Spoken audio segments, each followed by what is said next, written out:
अल्लाह छा मसलो आहे तव्हांजो?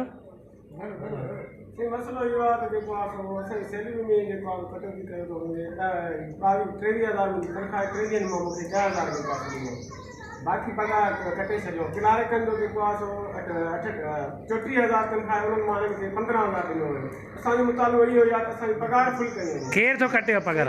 शायद हुसैन मरखियाणी यूसी संघ जो चेयरमैन आहे। कॾहिं खां वठी कटे थो? साईं हूअं त जेको आहे 8 महीना 10 महीना थी विया आहिनि त जेको आहे 3,000 कटींदो 2,000 हिन दफ़े जेको आहे पूरा जेको आहे 13,000 कटिया। न उहो कहिड़े ख़्याल खां थो कटे? को गवर्नमेंट जो नोटिफिकेशन आयो आहे या ज़ाती हिसाब सां थो कटे? राब्तो कयोसीं, हुननि चयो आहे त जेको आहे हिन दफ़े 3 लख बजट आई आहे 2 लख